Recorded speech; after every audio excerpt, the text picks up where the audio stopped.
Hello दोस्तों, physics की इस क्लास में आप सभी का स्वागत है। Navy SSR air force x group के लिए हमने फोर्स बैच स्टार्ट किया है, जो आपके सभी डिफेंस एग्ज़ाम के लिए बहुत महत्वपूर्ण है, जिसमें आपको फिजिक्स, जीएस और मैथ सभी के महत्वपूर्ण क्लासेस और उनकी प्रैक्टिस सेट इसी चैनल पर करवा रहे हैं। तो चलिए आज हम फिजिक्स पर चर्चा करने वाले हैं, उनके महत्वपूर्ण क्वेश्चनों को देखते हैं। तो दोस्तों, अगर आपने अभी तक हमारे चैनल को सब्सक्राइब नहीं किया है तो सब्सक्राइब कर लें और बेल आइकन दबाएं, जिससे नोटिफिकेशन आपको मिलती रहे।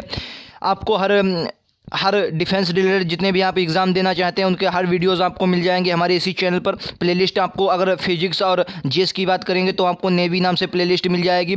उसके बाद आपको क्या, एयरफोर्स अगर वाई ग्रुप की आप तैयारी करें उसके लिए मैथ के हम एक्स्ट्रा क्लास लगा रहे हैं, जो आपके लिए बहुत महत्वपूर्ण होने वाली है, वहाँ से भी आप प्लेलिस्ट मिल जाएगी। तो फिलहाल आज हम बात करते हैं फिजिक्स के बारे में। तो फिजिक्स को आपको बता दें, बाकी के ऊपर के हम कर चुके थे, और आज का ये पहला क्वेश्चन है।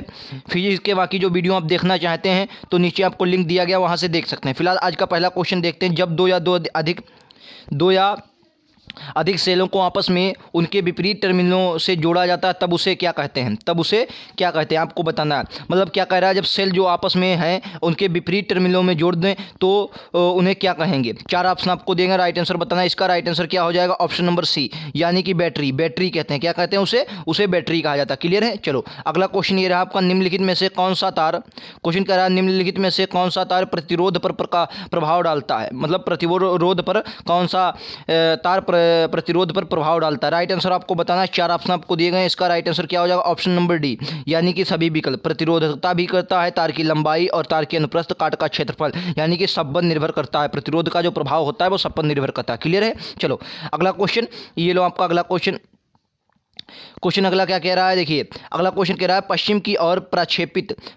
ओर प्रक्षेपित कोई धनावेशित कण किसी चुंबकीय क्षेत्र द्वारा उत्तर की ओर विक्षेपित जाता है तो चुंबकीय क्षेत्र की दिशा क्या करती है? मतलब चुंबकीय क्षेत्र की जो दिशा होती है क्या है? देखिए सभी क्वेश्चन आपके लिए इंपॉर्टेंट है, और आपने अगर इससे पहले कोई भी एग्जाम दिया होगा तो आपको लग रहा होगा कि ऐसे क्वेश्चन आपके एग्जाम में आते हैं। क्लियर है? चलिए अगला क्वेश्चन ये, इसका right answer option number D हो जाएगा, यानी कि ऊपरीमुखी जो होती है वो इसकी दिशा निर्धारित हो जाए। क्लियर है? चलो अगला क्वेश्चन ये थोड़े अच्छे लेवल का क्वेश्चन है और अच्छा क्वेश्चन, इसको पढ़िए। क्या कह रहा है, निम्नलिखित में से कौन सा कथन सत्य है? चार कथन आपको दिए गए हैं। कह रहा है फ्यूज को सामान्य युक्ति के साथ श्रेणी क्रम में संयोजित करते हैं। फ्यूज को सामान्य युक्ति के साथ परक्रम में संयोजित करते हैं। फ्यूज का तार गलनांक उच्च होता है। तो इसका क्या राइट आंसर हो जाएगा? तीनों में। तो इसका राइट आंसर क्या हो जाएगा? देखिए इसका राइट आंसर हो जाएगा ऑप्शन नंबर ए, यानी कि जो केवल एक है वो सही है। एक है, केवल एक सही है। क्या सही है? फ्यूज को सामान्य युक्त के साथ श्रेणी क्रम में संयोजित करते हैं, मतलब जो श्रेणी क्रम में होता है उसी को संयोजित करते हैं, बाकी ये दोनों आपके गलत हैं। क्लियर है? चलो अगला क्वेश्चन ये रहा आपका अगला क्वेश्चन। क्या कह रहा है? कह रहा है निम्नलिखित में से कौन सा कथन फिर से सही है? चालक पर आरोपित बल विद्युत धारा के परिणाम पर निर्भर करता है।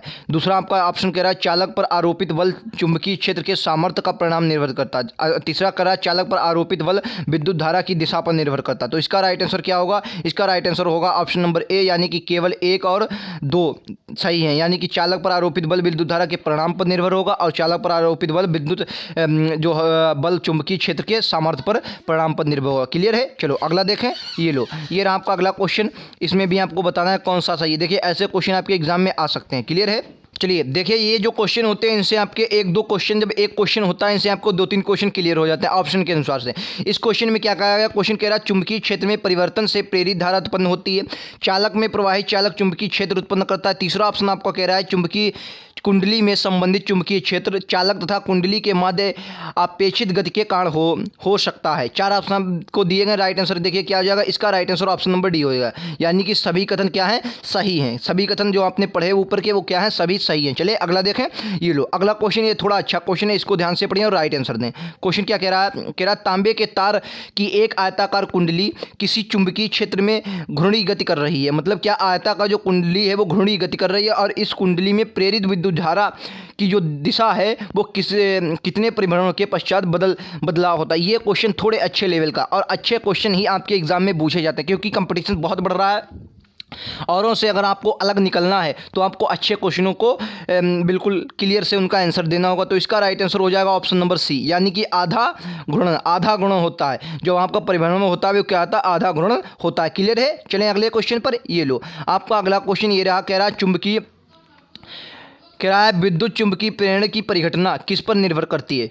किसी वस्तु के आवेशित करने की क्रिया है जो विद्युत चुंबकीय प्रेरण की परिघटना है वो क्या है। तो इसका राइट आंसर देखिए क्या है, ऑप्शन नंबर सी। यानी कि कहने का मतलब ये है कि जो किसी विद्युत चुंबकीय प्रेरण की परिघटना है वो कुंडली तथा चुंबक के मध्य अपेक्षित गति के कारण कुंडली में विद्युत धारा प्रेरित करती है। क्लियर है, ऑप्शन नंबर 3 इसका राइट आंसर। इसको ध्यान से पढ़ लें, आपका क्लियर हो जाएगा।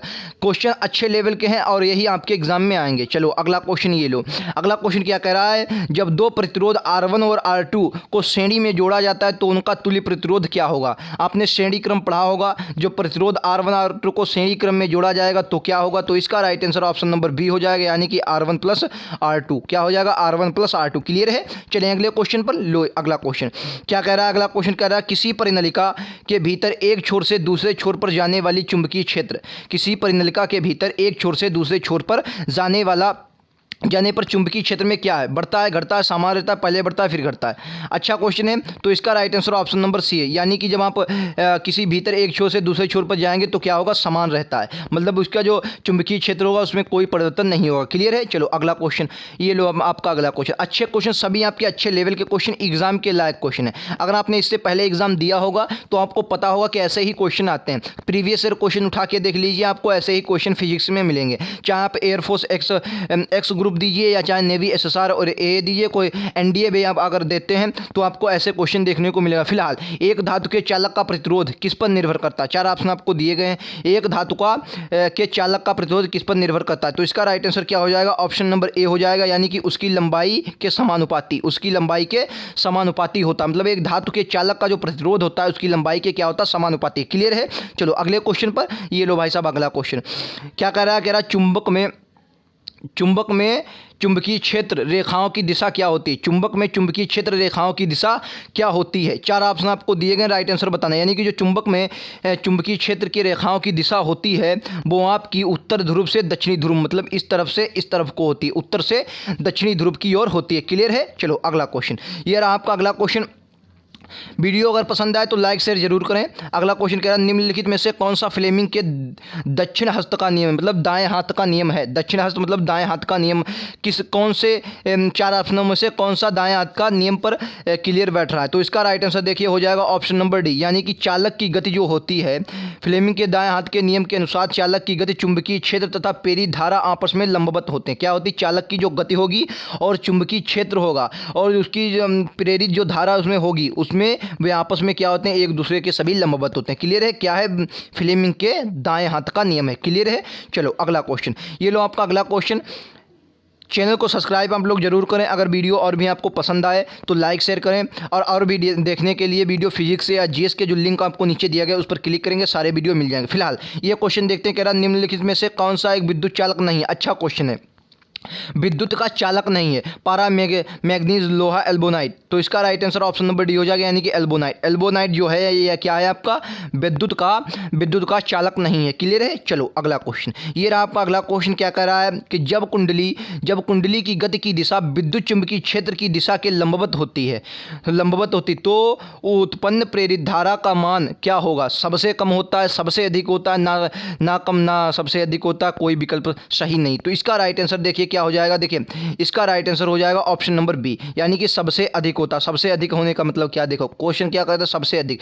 जब कुंडली की गति की दिशा विद्युत चुंबकीय क्षेत्र की दिशा के लंबवत होती है तो जो उसमें धारा उत्पन्न होगी उसका मान सबसे अधिक होगा। क्लियर, तो ये थे आज के 15 क्वेश्चन, जो डेली हम 15 क्वेश्चन फिजिक्स के लेते हैं, जो आपके लिए बहुत इंपॉर्टेंट होने वाले होते हैं। तो ऐसे ही वीडियो पाने के लिए चैनल सब्सक्राइब करें और जो बेल आइकन दबाएं, जिससे आपको नोटिफिकेशन मिल जाया करेगा। और जो आपको लिंक नीचे दिया गया उस पर क्लिक करेंगे, सारे वीडियो आपको मिल जाएंगे। तो आज के लिए इतना ही, थैंक यू।